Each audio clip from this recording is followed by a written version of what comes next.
na tiningnan ko siya. Meron siyang bronchitis. Oo, tapos sabi ko doon binigyan siya medical certificate na kailangan siya mag-rest for 1 week. Sabi ng channel, pero wag naman kasi may mga schedule niya maapektuhan. Pero ang pinapaghinayang ko, hindi ko nasabi kay Ate Guy na na fan niya ako. Kasi I was acting like yes, I was acting like a doctor kasi very formal ako sa kanya. Tapos hindi ko nasabi sa kanya na, oh, I'm your avid fan. Lahat ng mga movies nung pinapanood ko. Yun ang pinanghinayang ko. Hindi ko nasabi sa kanya. Anong year po ito, ma'am? Kailan pa siya galing doon? Ano ba siya mga nakating? 2010? Oo, 2010. Oo, nga ganon. From US. Oo, sinundo ako ng Channel 5. Makati Med kasi ako. Sinundo ako ng Channel 5. Tapos dinala ko din sa Way. Si Guy. Tapos, Diyos ko, napakapakya-pakya ako naman ng Quest Agent.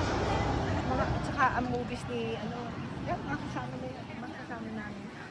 Lahat ng niya, movies na pinapanood namin. Pero Doktora, yun ba ang reason kaya siya hirap huminga? Dahil sa may bronchitis bronchitis? siya at saka yung niya, yung paninigarilyo. Hindi pa rin siya nag-stop, gano'n.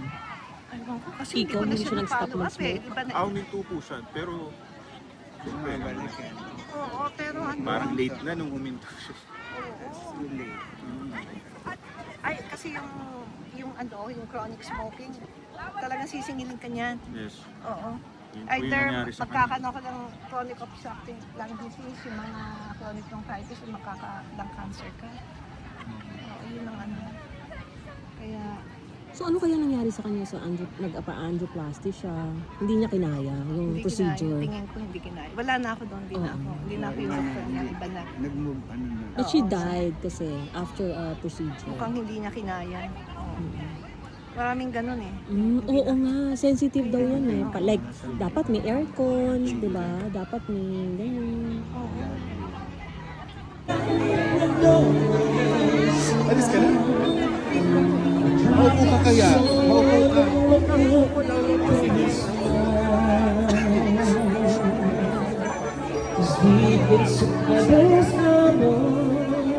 Tapos namimiss mo siya ngayong araw na to. Kuya. Gabi naman araw-araw. Araw-araw. Araw-araw, nakalanood siya lagi. Wait lang, tita. Din? Okay, ababa ako. Direk, bilang isang aminadong tagahaan ni Ate Guy, ano yung nararamdaman mo sa araw na to? Siyempre, malungkot pa din. Dahil siyempre, di ba, pag naalala mo lahat ng mga pwede niya pa gawin. At saka, siyempre, malaking void nga siya sa industriya dahil siyempre yung contribution sa inyo. Nalulungkot ka. Pero sa isang banda, parang maalala mo rin naman na sa ngayon, ang aalalahanin mo na lang siguro yung nakakontribute na sa sini. Diba? Dahil sa huling sandali, sabi niya nga sa isa sa mga pelikula niya, diba, parang mawala man lang lahat, may iwan yung sini. Okay. Yun na lang ang ating pwedeng alalahanin. At kung paano siya naging mabuting ka. Direk, nabanggit mo sa ilan sa mga interviews na ang dami nyo pa sanang gagawin, di ba, ni Ate Guy?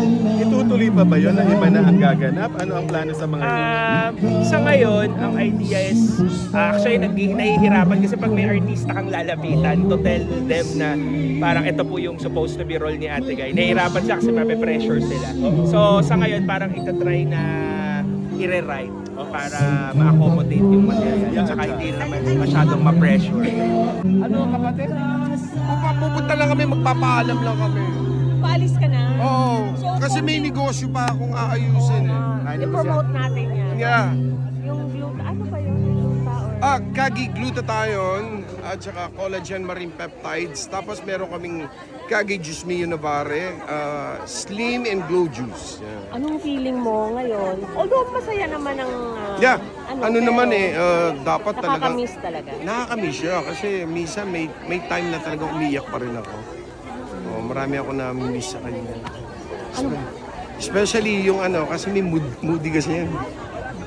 Minsan yung may trip niya, aawayin ako, tapos mamaya magsasorry na. Namimiss ko yung mga ganung bagay. Anong mo talaga? Iniingatan mong memory kay Ate Guy? Kasi marami, ang dami.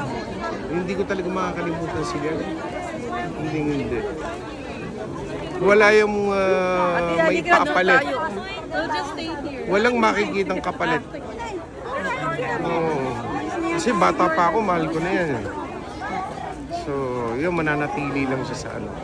Kaya may time na pag naaalala ko siya, hindi mapigilang maiyak pa rin. So you really had to be here today?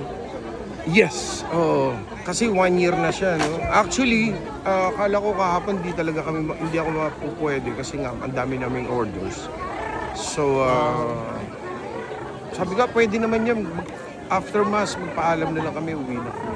Oo, which is what you did. Yes, oo. So, pupunta lang kami doon saan magpapaalam.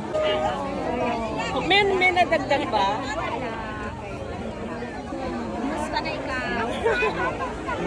Orang na interpretation doon po yung account. Ano pa naman? Nandun po sa Facebook page. Yung information. Alahan naman ano, God bless. Pasensya na. Yan, si Yuri. Thank you. Kinig lang ako sa interview nila MJ. Pero mahaba na naman yung body natin. Yun naman din. Wala, wala yung sumama. Sabi mo ngayon, miss na miss mo ba sa Ay, naku, Ang iyak ganda ng ako. pagkanta mo kanina. Super maiiyak po ako eh. Basta mahal na mahal ko po siya. Sobrang mahal. Hindi po nawawala. Para sa akin, hindi po siya nawala. Kasi araw-araw ko naririnig, araw-araw kong pinapanood, nasa isip ko lagi. So mga kanta niya, mga pelikula niya, araw-araw. Wala pong araw na hindi ako tumingin, sumilip. Pag naliligo po ako, music niya yun. Pinapakan niyo. Business partner ba kayo ni Robert? Hindi po, I am with Manila City Hall with Yorme. Yorme. God first. Thank you Sige po. Food ngayon, favorite ni Ate Guy. Pink salmon, roast beef. And pink salmon. Tapos ang catering. La Milagrosa. So yan din ang sinerve nyo ngayon. Yan. Magiging masaya ang mga fans. Thank you po, Tita Gigi. So guys, ito daw ang mga favorite food niya, guys. Ano ba to? Okay to, Tita. Roast beef. Chicken pastel. Baked cheesy pink salmon. Leche. And may God bless us as we take our lunch and nourish us physically and also be nourished by His wisdom. We ask this through Christ our Lord. Amen. In the name of the Father, the Son, and the Holy Spirit. Amen. Sotang montisado. Steamed rice. Ang sarap na. Saan po ba yung office ko? Quezon City? May kulit daw kayo niya.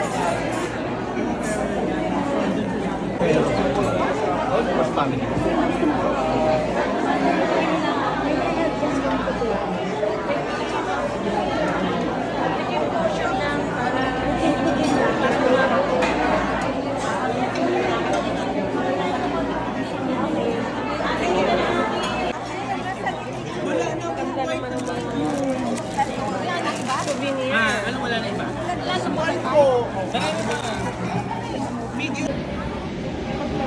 Hoy! Si Jaden daw nagdala sa inyo dito. Ano po sa inyo? Pwede na. Merong sales. Meron nga ng Sales recruit. manager. Sales manager.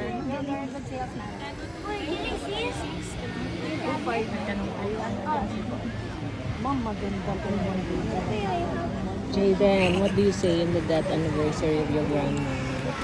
Well, I wish her all the best and that she has a great time in heaven.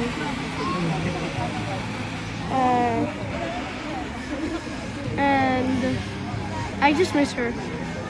Yes. What things did you do together that you miss? Like, did she put pranks on you? No, we didn't visit her that much because she was so busy. Will you be an actor? And who knows? And what are the possibilities? You talk like an adult, Jayden. So mature. Thanks. Please love the fans also, okay? Okay. Because that's what your grandma did. Right? Yeah. That's why she's well loved by Mimi. Okay. You're a good boy. I know you are.